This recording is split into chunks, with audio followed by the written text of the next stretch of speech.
जय हिंद दोस्तों। आपका हमारे यूट्यूब चैनल पर सबका स्वागत है। आइए आज हम आपको लेकर आए हैं इंडियन पॉलिटी के सबसे दमदार ऑब्जेक्टिव क्वेश्चन जो आपको UPSC, MPSC, SSC, railway, police, banking हर एग्जाम के लिए कामयाब होंगे। तो चलो देखते हैं।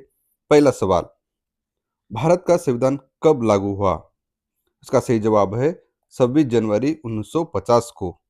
क्या आपको पता है 15 अगस्त 1947 को हमारा देश स्वतंत्र हुआ और 26 जनवरी 1949 को ये एकमात्र ऐसी तिथि है जो हमारे देश के प्रियम्बल में मेंशन है। साथ ही साथ 2 अक्टूबर को हमारे दो ऐसे महान नेताओं का जन्म हुआ जिसके बारे में हमें पढ़ना जरूरी है। एक है राष्ट्रपिता महात्मा गांधी और दूसरे है लाल बहादुर शास्त्री। ये दोनों हस्तियां हमारे कॉन्स्टिट्यूशन और एक स्वतंत्र संग्राम के लिए एक बहुत ही प्रेरणादायी व्यक्तित्व है। अगला सवाल, संविधान बनाने को कितने दिन लगे थे? उसका सही जवाब है 2 साल 11 महीने 18 दिन। और सबसे इंटरेस्टिंग बात यह है कि आप ये बताएंगे संविधान बनाने को कितने कितना खर्चा हुआ। साथ ही साथ संविधान बनाने के लिए जो एक महत्वपूर्ण कमेटी थी, ड्राफ्टिंग कमेटी, उसका चेयरमैन आप बताएंगे। और ये 5 साल क्या है, हमारे देश की संसद, उनमें जो एक घटक होता है लोकसभा, उसके मेंबर की टर्म 5 साल होती है और 6 साल। दूसरा महत्वपूर्ण घटक होता है राज्यसभा, और राज्यसभा उसका कार्यकाल 6 साल का होता है। राज्यसभा सदस्य का कार्यकाल 6 साल का होता है, लोकसभा सदस्य का कार्यकाल 5 साल का होता है। संविधान अगला सवाल, संविधान सभा के स्थायी अध्यक्ष कौन थे? आप सभी को पता होगा, डॉक्टर राजेंद्र प्रसाद। और संविधान सभा के अस्थायी अध्यक्ष कौन थे? ये जरूर देख लीजिएगा। उसका आंसर है डॉक्टर सच्चिदानंद सिन्हा। पंडित जवाहरलाल नेहरू संविधान सभा के कुछ महत्वपूर्ण कमेटियों के अध्यक्ष भी रहे हैं। वैसे ही सरदार वल्लभ भाई पटेल को भारत का आयरन मैन भी कहा जाता है। अगला सवाल, संविधान का पिता किसे कहा जाता है? तो आपको सभी को पता होगा, डॉक्टर बी.आर. अम्बेडकर को। क्यों? क्योंकि उन्होंने ही एक महत्वपूर्ण काम, जैसे कि संविधान का ड्राफ्ट बनाना कठिन काम होता है, जो हर एक देश के अच्छे से अच्छे कॉन्स्टिट्यूशन का निचोड़ निकालकर हमारे देश का ड्राफ्ट बनाया और बाकी सब कमेटियों ने उसे छान छान कर हमारे देश का एक अच्छा संविधान बनाया है। अगला सवाल, संघीय सूची कितनी है? संघीय सूची में कितने सब्जेक्ट होते हैं, यानी कि विषय? ये हमेशा बदलता रहता है। पहले तो 97 थे, अभी 100 के ऊपर है। और 3 सूचियां होती है। एक होती है संघीय सूची, दूसरी होती है राज्य सूची, और तीसरी होती है कॉन्करेंट लिस्ट।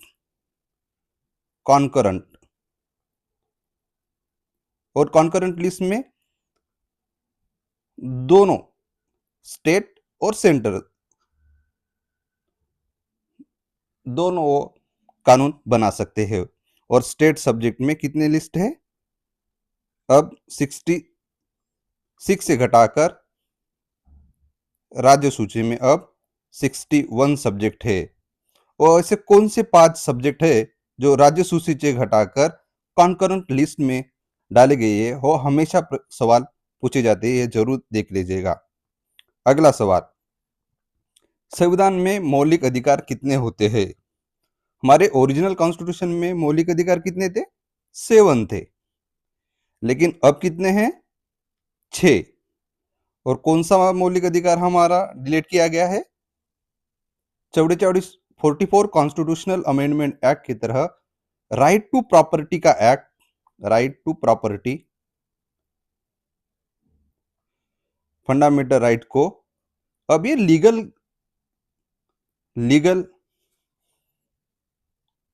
लीगल राइट बनाया गया है। और ये लीगल राइट कौन से आर्टिकल में है, ये आप जरूर देखिए। अगला सवाल, मौलिक अधिकार अनुच्छेद कौन से भाग में, यानी कि मौलिक अधिकार यानी कि फंडामेंटल राइट्स, वो कौन से भाग में है? भाग नंबर 3। और भाग 2 में क्या है? हमारे भाग टू में है सिटीजनशिप, यानी कि नागरिकत्व। तो हमारे भाग 3 में फंडामेंटल राइट्स यानी कि मौलिक अधिकार है, वो आर्टिकल 12 से लेकर 35 तक है, ये आप जरूर ध्यान रखिए।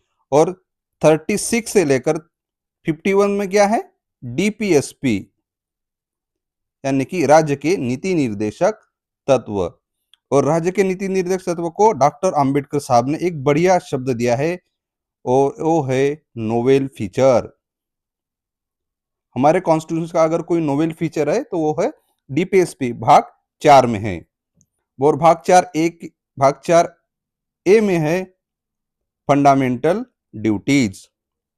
और ये फंडामेंटल ड्यूटीज किसके ऊपर लागू होती है, जरूर देखना, क्योंकि वो सिर्फ हमारे देश के नागरिकों को फंडामेंटल ड्यूटीज लागू है, फॉरेनर को फंडामेंटल ड्यूटीज लागू नहीं है। और फंडामेंटल ड्यूटी किस कॉन्स्टिट्यूशनल अमेंडमेंट एक्ट के तहत और कौन सी कमेटी के तहत इसे डाला गया है, ये जरूर देखना। और सबसे बात, अब कितने फंडामेंटल ड्यूटीज है, फंडामेंटल ड्यूटी कितनी है, ये आप कमेंट में जरूर बताइएगा। चलो अगला सवाल देखते हैं। अनुच्छेद 32 में किसके संबंधित है, यानी कि आर्टिकल 32 किसके संबंधित है? कॉन्स्टिट्यूशनल रिमेडीज, यानी कि संवैधानिक उपचार। और और हाई कोर्ट, यानी कि एक सेकंड, हमारे देश का हाई कोर्ट, उसके भी पास वो अधिकार है, यानी कि कॉन्स्टिट्यूशनल रेमेडी का उसके भी पास अधिकार है। और वो कौन से आर्टिकल के तहत है? 226। और आपको देखना है कि सुप्रीम कोर्ट और हाई कोर्ट के जो भी कॉन्स्टिट्यूशनल रेमेडीज है उसमें क्या डिफरेंस है। चलो मैं ही बता देता हूं। सबसे बड़ा डिफरेंस ये है, हमारे देश का हाई कोर्ट, किसी भी राज्य का हाई कोर्ट, ये फंडामेंटल राइट और लीगल राइट दोनों के लिए कानून पास कर सकता है, यानी कि वो ऑर्डर दे सकता है। लेकिन हमारे देश में सुप्रीम कोर्ट सिर्फ और सिर्फ फंडामेंटल राइट वायलेट हुए हैं तभी वो कुछ एक्शन में आता है। अगर लीगल राइट वायलेट हुए तब वो इसे कॉन्स्टिट्यूशनल रेमेडी की एक्ट के तहत वो कुछ कर नहीं सकता। अगला सवाल, डीपीएसपी अनुच्छेद किस में है? ये देखिए, हमने पहली बात की थी कि डीपीएसपी किस में है। आर्टिकल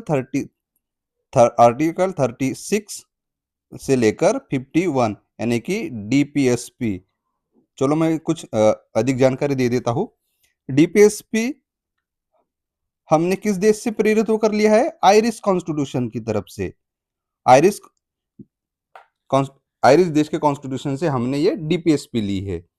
और सबसे मजे की बात यह है कि ये डीपीएसपी हमारे देश में एक कोई तो ऐसा कानून होगा उसमें instruction of instrument of instruction लिखा है, वो कौन सा कानून, कौन सा लॉ है, यानी कि कौन से साल में पास हुआ, ये आपको बताना है। साथ ही साथ डीपीएसपी को क्या हम कॉन्स्टिट्यूशन, क्या हाँ सुप्रीम कोर्ट या कोई भी कोर्ट फोर्स से कोई इंप्लीमेंट कर सकता है? नहीं, यानी कि हमारे देश में डीपीएसपी नॉन जस्टिसेबल है, यानी कि हम डायरेक्टली सुप्रीम कोर्ट, हमारा डीपीएसपी उल्लंघन हुआ करके हम सुप्रीम कोर्ट या हाई कोर्ट जा नहीं सकते। लेकिन अगर हमारा फंडामेंटल राइट्स अगर वायलेट हुआ है तो हम direct supreme court, high court दोनों में तरफ जा सकते हैं। और आर्टिकल 51 ए में क्या है? Fundamental duties. और ये फंडामेंटल ड्यूटीज हमने किस कमेटी के तहत डाला है? स्वर्ण सिंह कमेटी, ये जरूर ध्यान रखिए, स्वर्ण सिंह कमेटी। और स्वर्ण सिंह कमेटी ने कितने फंडामेंटल राइट्स को फंडामेंटल ड्यूटीज को इंप्लीमेंट करने को कहा था 8, लेकिन हमने कितने डाले 10, और 86 फंडामेंटल ड्यूटीज अब कितने हैं 86 कॉन्स्टिट्यूशन अमेंडमेंट एक्ट के तहत हमारे फंडामेंटल ड्यूटीज टोटल हो चुके हैं 11। ये जरूर देखिएगा। अगला कर अगला सवाल, मौलिक कर्तव्य अनुच्छेद, ये अब हमने अभी डिस्कस किया है कि आर्टिकल 51A में है, और आर्टिकल 24, आर्टिकल 12 और आर्टिकल 27 इसके बारे में जरूर देखिए। आर्टिकल 23 और आर्टिकल 24 ये सबसे महत्वपूर्ण आर्टिकल है जो किसी ना किसी एग्जाम में हमेशा पूछे जाते हैं, इसके बारे में जरूर पढ़ लेना। और आर्टिकल 12 में क्या है, हमारे स्टेट की डेफिनेशन है कि स्टेट में कौन कौन आते हैं, इसके बारे में यो डेफिनेट किया है। अगला सवाल, राष्ट्रपति चुनाव कौन करता है, यानी कि राष्ट्रपति का चुनाव कैसे होता है? क्या राष्ट्रपति का चुनाव हमारे लोकसभा जैसा होता है? नहीं, उसके लिए एक इलेक्टोरल कॉलेज होता है, यानी कि निर्वाचन मंडल। आपको बताना है कि ये निर्वाचन मंडल में कौन कौन आते हैं, ये जरूर देखना, क्योंकि ये बहुत ही इंटरेस्टिंग फैक्ट है। साथ ही साथ हमारे देश के राष्ट्रपति के बारे में एक इंटरेस्टिंग फैक्ट्स आपको बता देता हूं। हमारे देश के राष्ट्रपति ऊपर कोई क्रिमिनल केसेस चलाया नहीं जा सकता। क्रिमिनल केसेस उनके कार्यकाल के दौरान क्रिमिनल केसेस चलाया नहीं जा सकता, लेकिन 2 महीने के अंदर, यानी कि अगर 2 महीने का एक नोटिस दे के उनके ऊपर सिविल केसेस जरूर किया जा सकता है। सिविल केस एक इंटरेस्टिंग फैक्ट है। साथ ही साथ हमारे देश का राष्ट्रपति के पास एक ऐसी पावर है,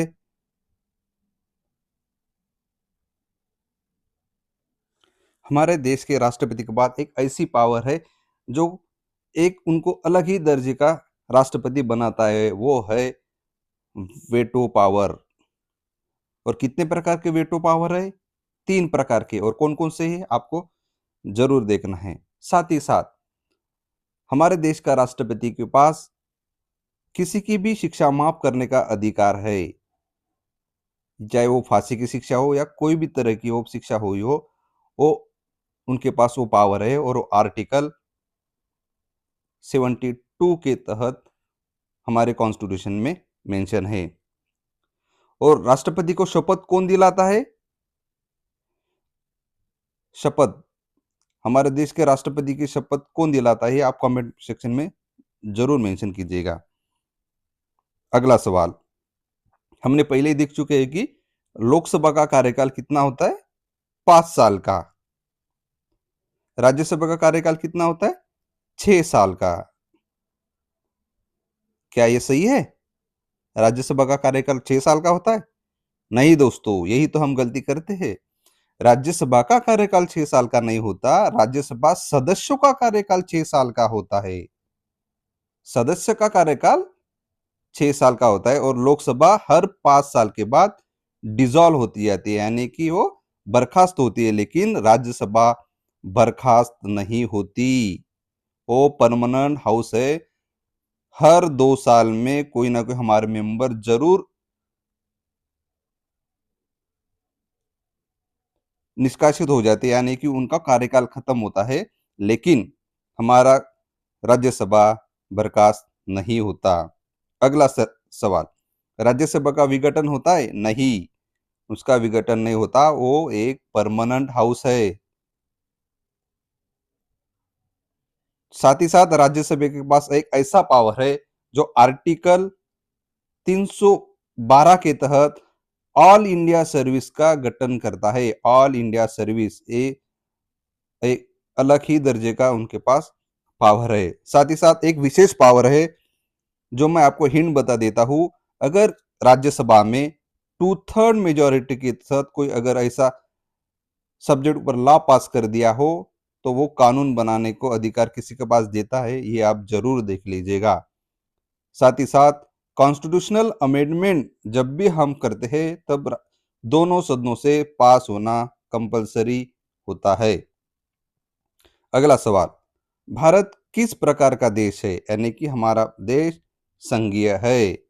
India that is India that is Bharat shall be union of Bharat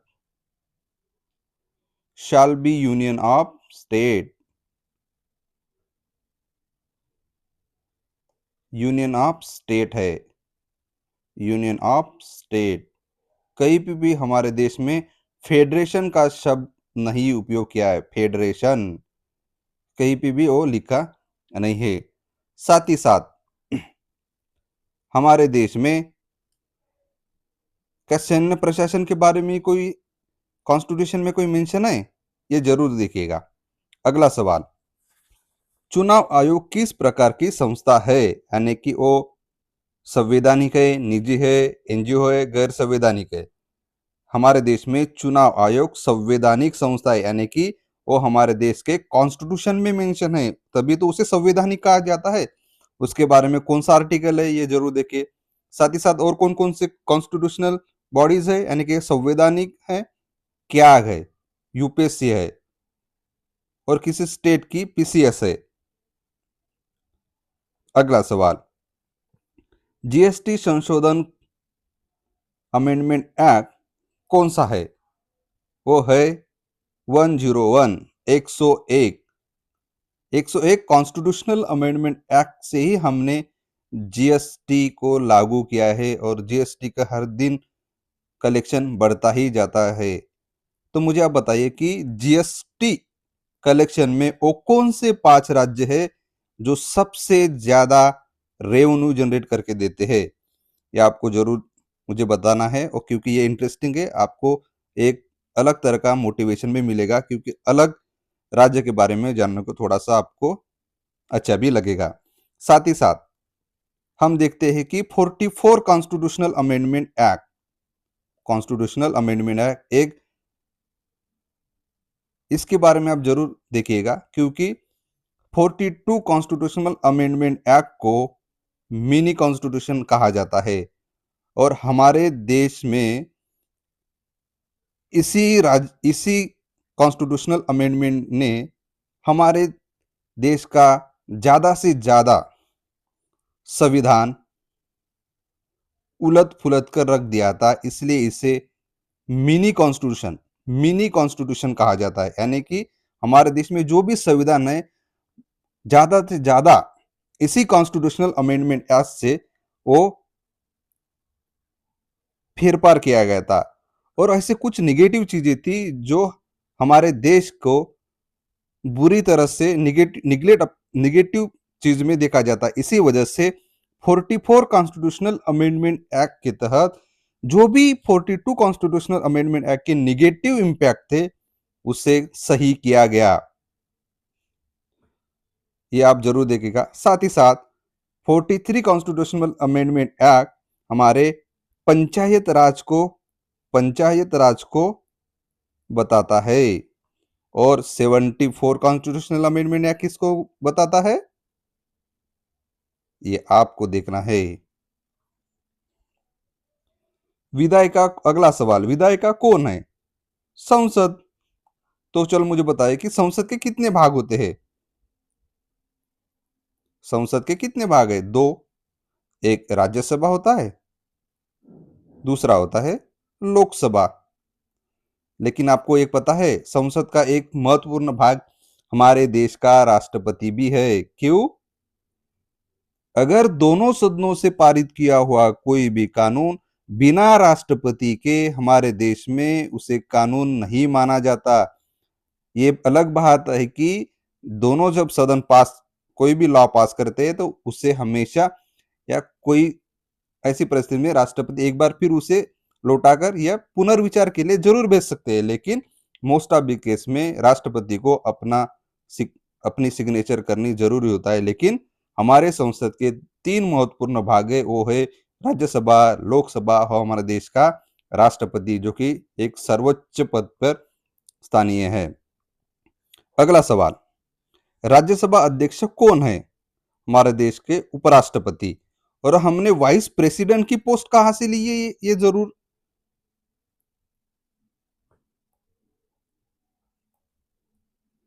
उपराष्ट्रपति की पोस्ट कहां से ली है वो फेमस अभी हमारी कंट्री है जो अभी हमारे फिलहाल ट्रेड डिस्प्यूट के बारे में उनके साथ नेगोशिएशन चल रही है, और जो सुबह उठकर कुछ भी ट्विटर पर या अपने हैंडल पर वो कुछ ना कुछ बकते रहते हैं, तो ये जरूर देखिए, क्योंकि ये उन्हीं की देश से हमने ये उपराष्ट्रपति पद की पोस्ट हमने वहां से कॉपी की है, वो है यूएसए।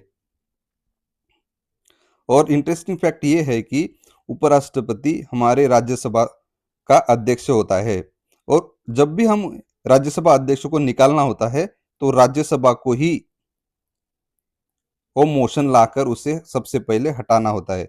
राज्यसभा सबसे पहले मोशन लाएगी, उसके बाद लोकसभा में सिंपल मेजॉरिटी के साथ उसे रिमूव किया जाएगा।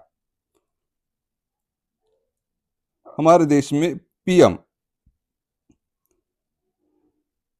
ये एक ऐसा पद है जो सबसे ज्यादा पावरफुल होता है, और कौन कौन से आर्टिकल इससे संबंधित ये जरूर देख लीजिएगा। Speaker, Lok Sabha speaker, Lok Sabha speaker, कुछ महत्वपूर्ण फैक्ट्स जैसे कि लोकसभा स्पीकर, शायद इस स्पीकर की स्पेलिंग गलत हुई है, स्पीकर, लोकसभा स्पीकर क्या है? जॉइंट सीटिंग का अध्यक्ष होता है, जॉइंट सीटिंग। और जॉइंट सीटिंग कब होती है? जब राज्यसभा और लोकसभा में कोई बिल को लेकर डिस्प्यूट हुआ हो, तब वो जॉइंट सीटिंग होती है। और जॉइंट सीटिंग की हमने कंसेप्ट एक अलग देश से ली है जो क्रिकेट खेलने में माहिर है, और कौन सा देश है ये जरूर देख लेगा। और हमारे देश के लोकसभा स्पीकर ही वो डिसाइड करते हैं कि ये मनी बिल है या नहीं, मनी बिल है या नहीं। उनके ही हिसाब से अगर उन्होंने बताया कि ये मनी बिल है तो मनी बिल है। इसके ऊपर सुप्रीम कोर्ट में अभी भी कुछ जरूर डिस्कशन हुआ है कि वो क्या उनके पास वो राइट है या नहीं, लेकिन ये जरूर देखना है। लोकसभा स्पीकर कौन चुनता है? कौन चुनेंगे? लोकसभा सदस्य, लोकसभा के सदस्य। क्या लोकसभा सदस्य न होते हुए भी लोकसभा स्पीकर बना जा सकता है? क्या स्पीकर बना जा सकता है? ये जरूर देखना, ये इंटरेस्टिंग फैक्ट है, और ये स्टेट पीसीएस में पूछा गया सवाल है, स्टेट पीसीएस में। अगला सवाल, सुप्रीम कोर्ट में कितने न्यायाधीश कुल होते हैं? ये 2024 यानी कि अभी भी है। कितने होंगे? 34। और जब भी सुप्रीम कोर्ट में न्यायाधीश की संख्या घटाना हो बढ़ाना हो, उसका अधिकार किसके पास होता है? या राष्ट्रपति के पास होता है, या संसद के पास होता है, ये किसके पास होता है? ये जरूर देखिएगा। और ये भी देखिएगा कि सुप्रीम कोर्ट का कोई रीजनल बेंच है, रीजनल बेंच है? अगर नहीं, रीजनल बेंच, रीजनल कोई है, अगर कोई रीजनल बेंच स्थापित करना हो तो वो कौन करता है? चलो मैं बता देता हूं। सीजीआई स्थापित करता है, लेकिन उसको किसकी परमिशन लेनी पड़ती है? हमारे देश के राष्ट्रपति की परमिशन लेनी पड़ती है। और हमारे सुप्रीम कोर्ट के अभी सीजीआई कौन है, ये जरूर हम कमेंट बॉक्स में लिख लीजिएगा। अगला सवाल, संसद के कितने सदन होते हैं? ये एकदम इजी सवाल है। संसद के दो सदन होते हैं, एक लोकसभा होता है, दूसरा राज्यसभा होता है। लोकसभा पर कितने मेंबर होते हैं ये जरूर लिखिएगा, और राज्यसभा पर कितने मेंबर होते हैं ये भी लिखिएगा। साथ ही साथ राष्ट्रपति के बारे में थोड़ा सा विचार कीजिएगा। अगला सवाल, राष्ट्रपति का कार्यकाल कितने साल का होता है? तो वो कार्यकाल होता है 5 साल का। हमारे देश में लोकसभा का भी कार्यकाल कितना होता है? 5 साल का होता है। चलो राष्ट्रपति के बारे में थोड़ा सा जानते हैं। अगर राष्ट्रपति जी ने अपने कार्यकाल में किए हुए काम, उसके ऊपर अगर इम्पीचमेंट लाना है, यानी कि राज्य महाभियोग का खटला अगर दाखिल करना है तो उनके कार्यकाल में किए हुए सब काम उसे वैलिड किया जाता है, वो वैलिड है, उसे निष्कासित नहीं किया जाता। साथ ही साथ राष्ट्रपति जी को कुछ विशेष प्रिविलेज है, जैसे कि उसके ऊपर क्रिमिनल चार्ज जब वो पद पे होते हैं वो नहीं नहीं चला क्रिमिनल केस नहीं चलाया जा सकता है। सिविल केस दायर जरूर किया जाता है, लेकिन उससे पहले उसके 2 महीने का नोटिस दिया जाता है। साथ ही साथ राष्ट्रपति को पद से हटाने के लिए महाभियोग का खटला जरूर हमारे महाभियोग, लेकिन ये महाभियोग किस तरह से लाया गया है हमारे कॉन्स्टिट्यूशन में मेंशन है, लेकिन क्या कॉन्स्टिट्यूशनल वायलेशन यानी कि कॉन्स्टिट्यूशनल वायलेशन के बारे में वाली का कोई डिफिनीशन है, ये आप जरूर देखिएगा। 6 साल यानी किसके होते, ये राज्यसभा सदस्य का मेंबर का काल होता है। अगला सवाल, संविधान किस भाषा में लिखा गया है, हिंदी और अंग्रेजी? हिंदी और अंग्रेजी। अगला सवाल, संविधान संशोधन कौन करता है? ये बहुत ही इंटरेस्टिंग टॉपिक है। ये किसी ना किसी एग्जाम में कॉन्स्टिट्यूशनल अमेंडमेंट यानी कि संविधान संशोधन, कॉन्स्टिट्यूशनल अमेंडमेंट, उसके बारे में थोड़ा सा जान लेते हैं। कॉन्स्टिट्यूशनल अमेंडमेंट की प्रोसेस हमने साउथ अफ्रीका से ली है, साउथ अफ्रीका। और कॉन्स्टिट्यूशनल अमेंडमेंट एक्ट एक बार पारित हो गया तो राष्ट्रपति को अपना सही और सिक्का देना कंपलसरी होता है। वो कौन से कॉन्स्टिट्यूशनल अमेंडमेंट एक्ट की तहत पारित किया गया? For 24 constitutional amendment act. और कॉन्स्टिट्यूशनल अमेंडमेंट एक्ट राष्ट्रपति पुनर्विचार के लिए भेज नहीं सकता, उनको कंपलसरी सिग्नेचर करना मैंडेटरी 24 कॉन्स्टिट्यूशनल अमेंडमेंट एक्ट के तहत पारित किया गया है। और आपको यह भी बताना है कि कॉन्स्टिट्यूशनल अमेंडमेंट एक्ट के लिए क्या कोई जॉइंट सिटिंग होती है? जॉइंट सिटिंग है? हमने पहले ही देखा कि जॉइंट सिटिंग किस देश से लाया गया है, ये आपको बताना है। कॉन्स्टिट्यूशनल अमेंडमेंट एक्ट के लिए कोई जॉइंट सिटिंग नहीं होती, ये आप जरूर देख लेगा, क्योंकि यह हमेशा कोई ना कुछ कभी ना कभी सवाल पूछा गया है। और संविधान संशोधन कितने प्रकार के होते हैं? मेजरली तो 2 है, लेकिन 3 बताए। एक सिंपल मेजोरिटी, स्पेशल मेजोरिटी और स्पेशल मेजोरिटी प्लस आधे से ज्यादा राज्यों का अनुमोदन, ये 3 प्रकार के होते हैं, ये आप जरूर देखिएगा। सिंपल मेजोरिटी में क्या, जैसे कि एक नया राज्य का निर्माण करना, न्यायाधीशों की संख्या बढ़ाना। स्पेशल मेजोरिटी में जैसे कि फंडामेंटल राइट्स, डीपीएसपी, उसके बारे में कुछ। स्पेशल मेजोरिटी विथ स्टेट, जो हमारे देश में राज्यों और संघ को यानी कि सेंटर को दोनों को भी इफेक्ट ज्यादा से ज्यादा इफेक्ट करते हो, तब उसके बारे में स्पेशल मेजोरिटी विथ आधे से ज्यादा हाफ ऑफ द स्टेट की अनुमोदन लगता है, जैसे कि प्रेसिडेंट और कॉन्स्टिट्यूशनल अमेंडमेंट एक्ट, ये आप जरूर देख लेगा। ये भी देख लेगा क्योंकि ये पूछते हैं कि किसके लिए सिंपल मेजोरिटी लगती है, किसके लिए स्पेशल मेजोरिटी लगती है, किसके लिए स्पेशल मेजोरिटी विथ स्टेट का अनुमोदन लगता है, ये हमेशा पूछा जाता है। अगला सवाल, राष्ट्रपति को शपथ कौन दिलाता है? तो ये हमारे देश के सीजीआई देते हैं। करंट सीजीआई कौन है, ये जरूर देखेगा। क्या पीएम के बारे में आपने कुछ पढ़ना है? स्पीकर और राज्यसभा अध्यक्ष के बारे में। आपातकाल कितने प्रकार के होते हैं, यानी कि इमरजेंसी, एक सेकंड, आपातकाल 3 प्रकार के होते हैं। पहला है राष्ट्रीय, दूसरा है राज्य या उसे अलग भी कहा जाता है, जैसे कि कॉन्स्टिट्यूशनल मशीनरी डाउन कहा जाता है, और साथ साथ राज्यपाल, क्योंकि वो राज्य। और तीसरा है आर्थिक। आपको ये तीनों के बारे में जरूर जानना है। यानी कि नेशनल इमरजेंसी में क्या कोई क्लासिफिकेशन है, इंटरनल और एक्सटर्नल?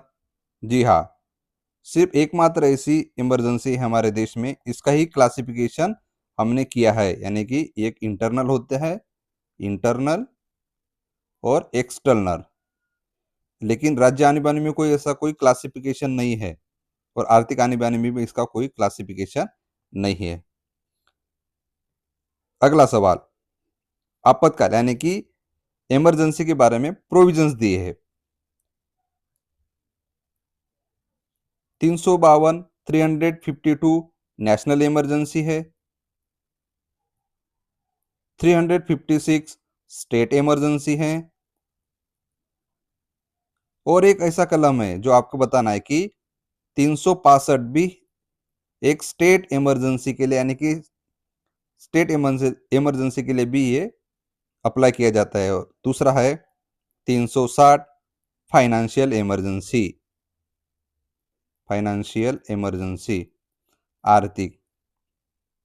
और आर्टिकल 21 क्या है ये आप जरूर देखिएगा, क्योंकि आर्टिकल 21A के तहत हमें एजुकेशन के बारे में दिखा है, और वो 86 कॉन्स्टिट्यूशनल अमेंडमेंट एक्ट है, ये जरूर देखिएगा। और ये 86 कॉन्स्टिट्यूशनल अमेंडमेंट एक्ट ने हमारे देश के फंडामेंटल राइट्स में भी बदलाव किया है, डीपीएसपी में भी बदलाव किया है, साथ ही साथ फंडामेंटल ड्यूटीज तीनों में बदलाव किया है। जब वो 21A कॉन्स्टिट्यूशन ये आर्टिकल लागू किया गया है, तो तीनों में बदलाव किया गया है, ये आप जरूर देखिएगा। आपको तो 370 पता ही है, ये हमारे जम्मू एंड कश्मीर के लिए था, लेकिन अब वो निष्कासित किया गया है। और आर्टिकल 14 सबसे चहता आर्टिकल, हमेशा न्यूज में रहता है, ये आपको देखना है। तो इसके बाद का सवाल है, मनी बिल कौन डिसाइड करता है? हमने अब पहले ही देखा कि वो लोकसभा स्पीकर के पास पावर होती है कि कौन सा बिल मनी बिल है। सुप्रीम कोर्ट में इसमें डिस्कशन चल रही है, उसका फाइनल जजमेंट क्या आया है पता नहीं, लेकिन मनी बिल डिसाइड करने का सोल जो अधिकार है वो स्पीकर के पास होता है। और जब भी कोई मनी बिल आता है, तो उसमें सबसे ज्यादा जो पावर है वो लोकसभा के पास रहता है। मनी बिल सबसे पहले लोकसभा में ही लाया जाता है, उसके पास सबसे ज्यादा पावर है। और मनी बिल के साथ साथ आपको फाइनेंशियल बिल के भी बारे में पढ़ना चाहिए, फाइनेंशियल बिल, साथ ही साथ आर्टिकल 1010, आर्टिकल 109, आर्टिकल 1110, यानी कि बजट हमारे आर्टिकल 112 में है। यानी कि और क्या बजट हमारे कॉन्स्टिट्यूशन में मेंशन है, यानी कि संविधान में बजट के लिए कौन सा शब्द है, ये जरूर देख लीजिएगा, क्योंकि हमारे कॉन्स्टिट्यूशन में बजट कहीं पे भी लिखा नहीं है। और वो आर्टिकल 112 है, मैं बता देता हूँ, लेकिन क्या शब्द है ये जरूर देखना है। अगला सवाल, ये सवाल अब तो शायद आउट ऑफ द बॉक्स हो गया, क्योंकि 370 किस राज्य से जुड़ा है ये सबको पता है, जम्मू कश्मीर। लेकिन अब ये पूछा नहीं जाए, क्योंकि हमने उसे निकाल दिया है, और वो जरूर देखा है, वो इंटरेस्टिंग फैक्ट है। हमारे देश का एकमात्र ऐसा राज्य था जो उनके लिए कुछ स्पेशल प्रोविजंस और स्पेशल लॉस थे, कुछ के लिए है लेकिन इसमें ज़्यादा थे। तो सुप्रीम यानी कि स्टेट ने, सेंटर ने कहा कि बस हो गया, और इसे निकाल दिया। इंटरेस्टिंग कहानी है, आप जरूर पढ़िएगा। उसके हमेशा डिबेट का रहता है कि क्या देना चाहिए क्या नहीं देना चाहिए, लेकिन मुझे लगता है कि बहुत बढ़िया किया 370 हटा के।